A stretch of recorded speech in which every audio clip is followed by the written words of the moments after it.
ओम चंडिकाय नमः। गुम गुरुभ्ये नमः। दुर्गा सप्तशती 8वां अध्याय।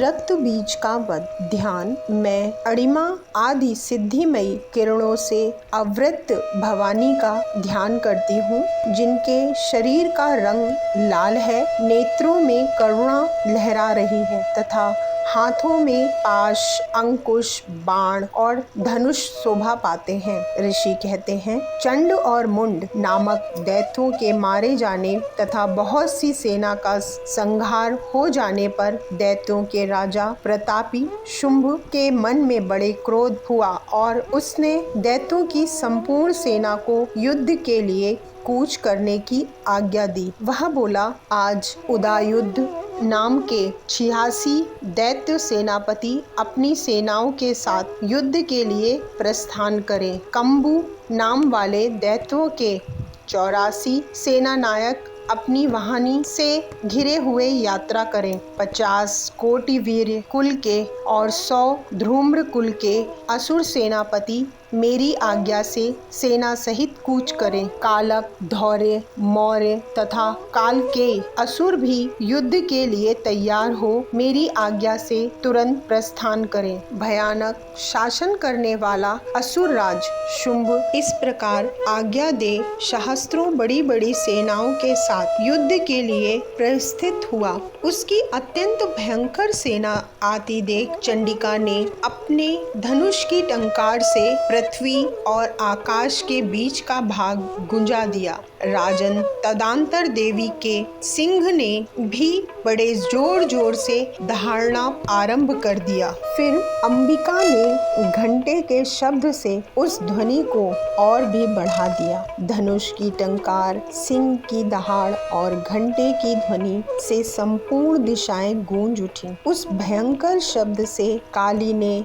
अपने विकराल मुख को और भी बड़ा कर दिया तथा इस प्रकार वे विजयनी हुई। उस तुमुलिक नाद को सुनकर दैत्यों की सेनाओं ने चारों ओर से आकर चंडिका देवी, सिंह तथा काली देवी को क्रोध पूर्वक घेर लिया। राजन, इसी बीच में असुरों के विनाश तथा देवताओं के अभ्युदय के लिए ब्रह्मा, शिव, कार्तिकेय, विष्णु तथा इंद्र आदि देवों की शक्तियां जो अत्यंत पराक्रम और बल से संपन्न थीं, उनके शरीर से निकलकर उन्हीं के रूप में चंडिका देवी के पास गईं। जिस देवता का जैसा रूप, जैसी वेशभूषा और जैसा वाहन है, ठीक वैसे ही साधनों से संपन्न हो उनकी शक्ति असुरों से युद्ध करने के लिए आई। सबसे पहले हंस युक्त विमान पर बैठी हुई अक्षसूत्र और कमंडलों से सुशोभित ब्रह्मा जी की शक्ति उपस्थित हुई, जिसे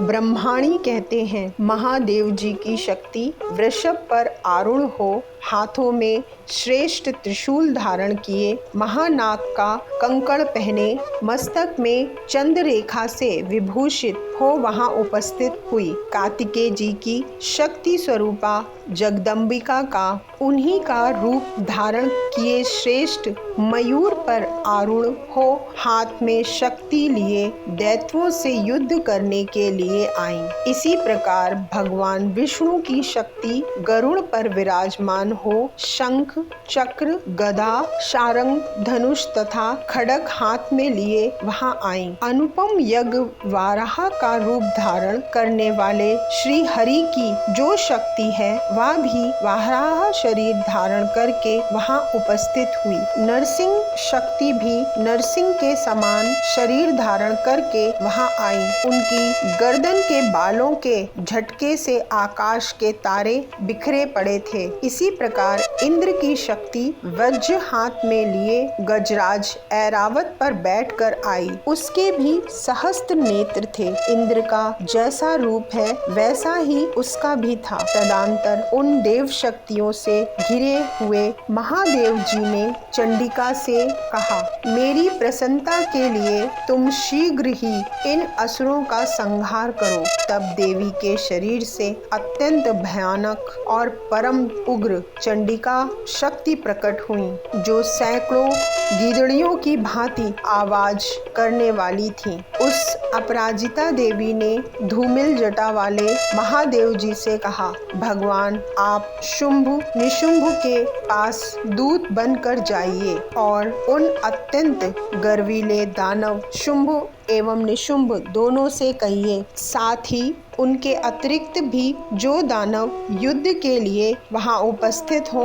उनको भी यह संदेश दीजिए, दैत्यों, यदि तुम जीवित रहना चाहते हो तो पाताल को लौट जाओ, इंद्र को त्रिलोक का राज्य मिल जाए और देवता यज्ञ भाग का उपभोग करें। यदि बल के घमंड में आकर तुम युद्ध की अभिलाषा रखते हो तो आ जाओ, मेरी शिखाएं योगिनियां तुम्हारे कच्चे मांस से तृप्त हों। चूंकि उस देवी ने भगवान शिव को दूत के रूप में नियुक्त किया था, इसलिए वह शिवदूती के नाम से संसार में विख्यात हुई। वे महादैत्य भगवान शिव के मुख से देवी के वचन सुनकर क्रोध में भर गए और जहाँ कात्यायनी विराजमान थीं, उस ओर बढ़े। तदंतर वे दैत्य अमर्ष में भरकर पहले ही देवी के ऊपर बाण, शक्ति और रिष्ट आदि अस्त्रों की वृष्टि करने लगे। तब देवी ने भी खेल खेल में ही धनुष की टंकार की और उससे छोड़े हुए बड़े बड़े बाणों द्वारा दैत्यों के चलाए हुए बाण, शूल, शक्ति और हर्षों को काट डाला। फिर काली उनके आगे होकर शत्रुओं को शूल के प्रहार से विदीर्ण करने लगी और खड्गवांग से उनका कचूमर निकालती हुई रणभूमि में विचरने लगी। ब्रह्माणी भी जिस जिस ओर दौड़ती उसी ओर अपने कमंडलू का जल छिड़क कर शत्रुओं के ओज और पराक्रम को नष्ट कर देती थीं। महेश्वरी ने त्रिशूल से तथा वैष्णवी ने चक्र से और अत्यंत क्रोध में भरी हुई कुमार कार्तिकेय की शक्ति से दैत्यों का संहार आरंभ किया। इंद्र शक्ति के वज्र प्रहार से विदीर्ण हो सैकड़ों दैत्य दानव रक्त की धारा बहाते हुए पृथ्वी पर सो गए। वाराही शक्ति ने कितनों को अपनी थूथुन की मार से नष्ट किया। दानों के अग्रभाग से कितनों की छाती छेद डाली तथा कितने ही दैत्य उसके चक्र की चोट से विदीर्ण होकर गिर पड़े। नरसिंही भी दूसरे महादैत्यों को अपने नाखों से विदीर्ण करके खाती और सिंहनाद से दिशाओं एवं आकाश को गुंजाती हुई युद्ध क्षेत्र में विचरने लगी। कितने ही असुर शिवदूती के प्रचंड अट्टहास से अत्यंत भयभीत होकर पृथ्वी पर गिर पड़े और गिरने पर उन्हें शिवदूती ने उस समय अपना ग्रास बना लिया। इस प्रकार क्रोध में भरे हुए मातृगणों को नाना प्रकार के उपायों से बड़े बड़े असुरों का मर्दन करते देख दैत्य सैनिक भाग खड़े हुए। मातृगणों से पीड़ित दैत्यों को युद्ध से भागते देख रक्तबीज नामक महादैत्य क्रोध में भरकर युद्ध करने के लिए आया। उसके शरीर से जब रक्त की बूंद पृथ्वी पर गिरती तब उसी के समान शक्तिशाली एक दूसरा महादैत्य पृथ्वी पर पैदा हो जाता। महाअसुर रक्तबीज हाथ में गदा लेकर इंद्र शक्ति के साथ युद्ध करने लगा।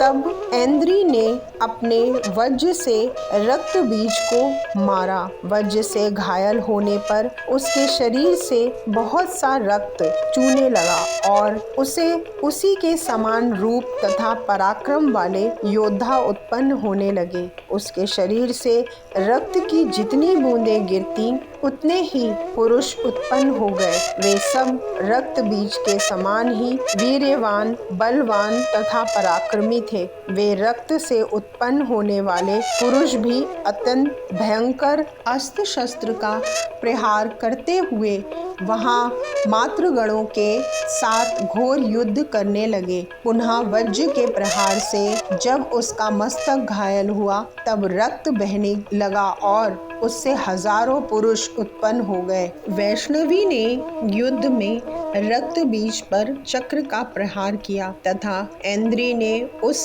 दैत्य सेनापति को गदा से चोट पहुंचाई। वैष्णवी के चक्र से घायल होने पर उसके शरीर से जो रक्त बहा और उससे जो उसी के बराबर आकार वाले सहस्त्रों महादैत्य प्रकट हुए, उसके द्वारा संपूर्ण जगत व्याप्त हो गया। कौमारी ने शक्ति से, वाराही ने खड्ग से और महेश्वरी ने त्रिशूल से महादैत्य रक्त बीज को घायल किया। क्रोध में भरे हुए उस महादैत्य रक्त बीज ने भी गदा से सभी मात्र शक्तियों पर पृथक पृथक प्रहार किया। शक्ति और शूल आदि से अनेक बार घायल होने पर जो उसके शरीर से रक्त की धारा पृथ्वी पर गिरी, उससे भी निश्चित ही सैकड़ों असुर उत्पन्न हुए। इस प्रकार उस महादैत्य के रक्त से प्रकट हुए असुरों द्वारा संपूर्ण जगत व्याप्त हो गया। इससे उन देवताओं को बड़ा भय हुआ। देवताओं को उदास देख चंडिका ने काली से शीघ्रता पूर्वक कहा, चामुंडे, तुम अपना मुख और भी फैलाओ तथा मेरे शस्त्रपात से गिरने वाले रक्त बिंदुओं और उससे उत्पन्न होने वाले महादैत्यों को तुम अपने इस उतावले मुख से खा जाओ। इस प्रकार रक्त से उत्पन्न होने वाले महादैत्यों का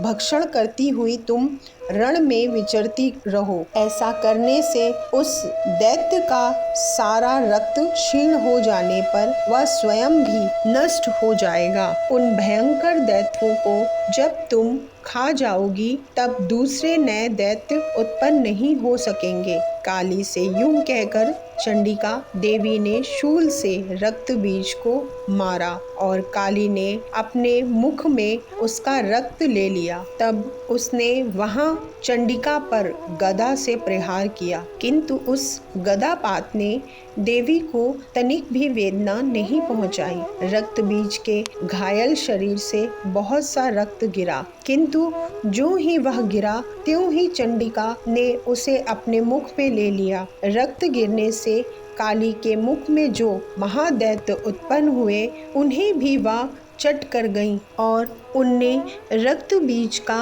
रक्त भी पी लिया। तदंतर देवी ने रक्त बीज को, जिसका रक्त चामुंडा ने पी लिया था, वज्र, बाण, खड्ग तथा रिष्ट आदि से मार डाला। राजन, इस प्रकार शस्त्रों के समुदाय से आहत एवं रक्तहीन हुआ महादैत्य रक्त बीज पृथ्वी पर गिर पड़ा। नरेश्वर, इससे देवताओं को अनुपम हर्ष की प्राप्ति हुई और मातृगण उन असुरों के रक्तपान के मद से उद्रत सा होकर नृत्य करने लगा। इस प्रकार और मातृगण उन असुरों के रक्तपान के मद से उद्रत सा होकर नृत्य करने लगे। इस प्रकार श्री मार्कंडेय पुराण में श्रवणानी मनवंतर की कथा के अंतर्गत देवी महत्व में रक्त बीज वध नामक 8वां अध्याय संपूर्ण हुआ। जय माई की।